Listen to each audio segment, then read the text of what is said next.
Welcome to the County Manager's Report. I'm Lloyd Higuera. With me is County Manager Jim Nichols. Welcome, Jim. Thank you. And we're going to be talking about the May meetings of the Douglas County Board of Commissioners. They met on May 7th and May 21st. And we'll start with the May 7th meeting. On May 7th, commissioners did take the first steps to impose a temporary moratorium on solar photovoltaic, that one trips everybody up, facilities in Douglas County. That's prohibiting accepting any application for these facilities. So why did the commissioners take that action? Well, it was proposed by staff because over the past few months, the county has received 2 applications for solar projects in the county. And both have been very controversial. Both have met with a lot of public outcry, public comment, and a lot of emotion. And so this has caused us to pause for a moment and recognize that we should at least reevaluate the code related to these solar projects and just make sure that we've done everything correctly and evaluate whether the locations where solar projects are allowed are truly appropriate. So we requested a 180-day moratorium. This doesn't affect projects that were previously in the queue, but we won't be able to accept new applications moving forward for the next 180 days while staff with the board reevaluates how we want to handle these types of projects. There is also the possibility of an extension of an additional 180 days if we need it, but our hope is that within that time frame we'll have a solid recommendation to the board on any possible adjustments we believe are necessary. So this will be an opportunity to review all of the rules and regulations. Correct. And possibly add some new or take out some Right. new. And basically look at the criteria as well as the allowable locations where these types of projects are permittable. Okay, so we'll see that one definitely coming back. Yes, that is correct. Also on May 7, commissioners approved an improvement plan for Johnson Lane Park located on Stephanie Lane. What types of things do they have in store there? Well, this was a real good news type of item for the board's consideration. Scott Morgan in the Community Services Department has done a great job with his staff in looking at what types of amenities are needed at the Johnson Lane Park, and they came up with a prioritized list that was provided to the board, and that includes in order a restroom remodel, landscaping, and a new large group pavilion, as well as new playground equipment with tot lot and preteen equipment, 2 unlit tennis courts with a pickleball overlay, picnic areas with tables and barbecue grills and horseshoe pits, a dog park for both large dogs and small dogs, half-court basketball facility, disc golf course, and a second half-court basketball facility. Now, Okay. again, that's the priority order, and so all of those things wouldn't happen immediately, but with the funding we have available, we envision starting this fall on some of those higher priority items that I mentioned. Well, that's great. So a real upgrade for Johnson Lane Park. Definitely. In the works. Yes, definitely. Also, commissioners heard a presentation on Minden Tahoe Airport. Sounds like things are going well out there. They're going very well, and Airport Manager Bobby Thompson has done a great job. She gave a nice update on recent history as to the things and activities and events that have been held at the airport. But I think the big announcement that we used this as an opportunity to remind folks of is that the upcoming Aviation Roundup, which will be this August 22nd and 23rd, will include performance by the Thunderbirds. And that is a very big deal for those who've never seen them perform before. They are incredible, and it's a huge opportunity for our community and our county to have them performing here. If somehow you've missed seeing the Thunderbirds, go on YouTube. There's one little trick they do where one plane's upside down and one's right side up, and they're flying right together. It's yeah, they do some amazing things. They do, and this is a real credit to Bobby and her staff because the Thunderbirds perform a very limited number of times during the year and in very few locations.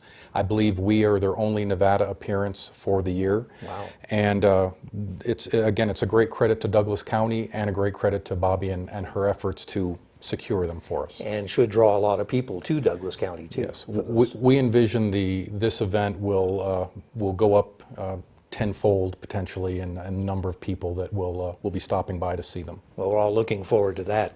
Definitely. Also on May 7, commissioners also heard a presentation on the Tremendous Trails Economic Vitality Project, and how's that project going?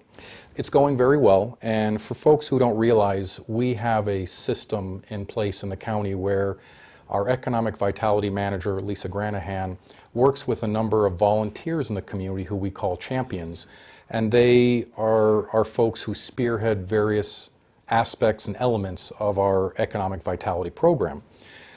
Trails is part of that, and that's overseen by Deborah Lang and Carlo Lurie. They're co-champions of that particular area. And one of the things they highlighted is that since 2010, 50 new miles of trails have been constructed in the county, and that is a huge attraction for tourists, and it's a great opportunity for locals to recreate in the area.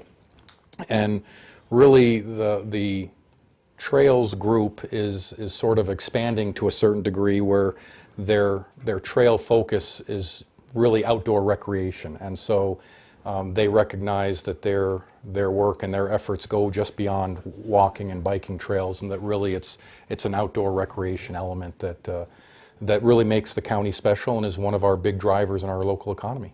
Yeah, well, it's great to see more miles of trails. Exactly. Here in Douglas County, and I guess more miles to come too. Exactly, yes. Okay, we'll move on to the May 21st meeting, which was kind of a short meeting. Only have a couple of items from that particular meeting.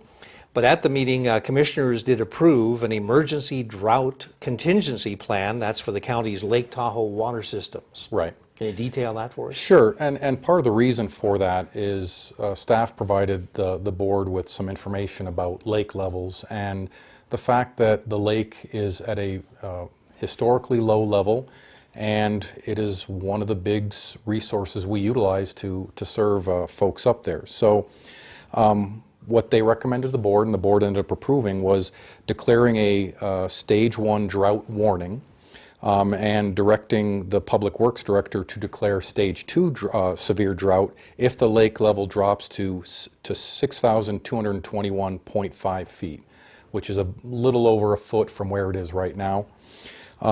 They also directed the staff to complete some project design work for the various intake systems we have up there to ensure that they can handle these lower lake elevations, because as the lake level lowers, say that 3 times fast, our equipment has a tougher time pumping the water to our customers. And so we want to be proactive and address the needs now rather than wait for there to be a problem.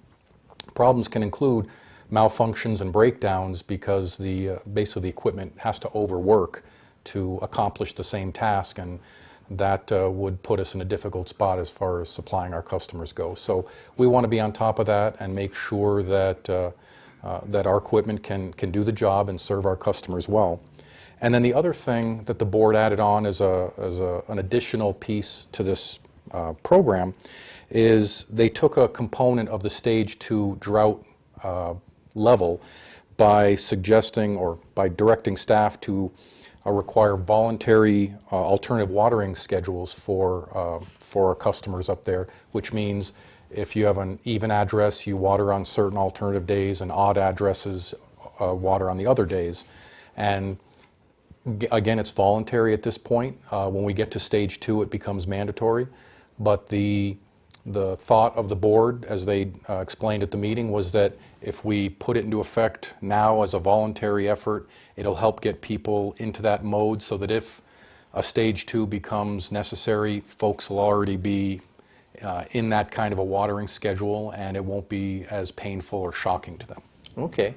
And this applies to Lake Tahoe, all of this. And what about the valley? Is the valley in for drought restrictions? Or? Well, the valley already has watering or conservation measures in place, so this is really bringing the lake into parallel with what we already have going on down here. Okay.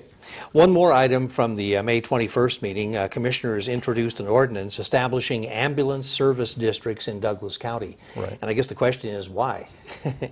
Fair question.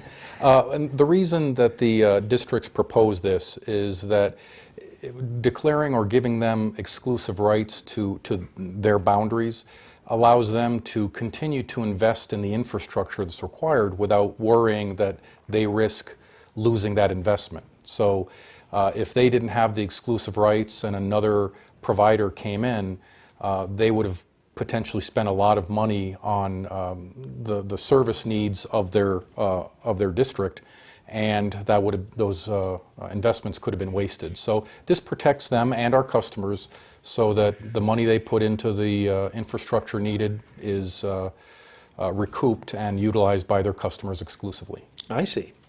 Okay, that pretty well covers the May meetings of the Douglas County Board of Commissioners. I wonder if you could tell us if there's anything new on the county-wide connectivity plan. Great question.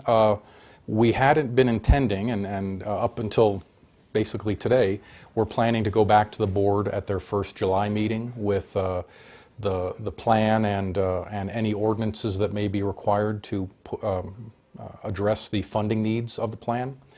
But based on some logistics and timing issues, it looks like we're probably going to hold that off until August. So I guess I would tell your viewers to stay tuned. And at this point, though, it does not appear July will be the date we go forward. So it's looking more like August. Looks like August at this point, right? Okay, all right. Well, thanks a lot, Jim. Sure appreciate all the information here on the County Manager's Report. That's what we do on the report. I want to thank County Manager Jim Nichols. I'm Lloyd Higuera, and we'll see you next time on the County Manager's Report.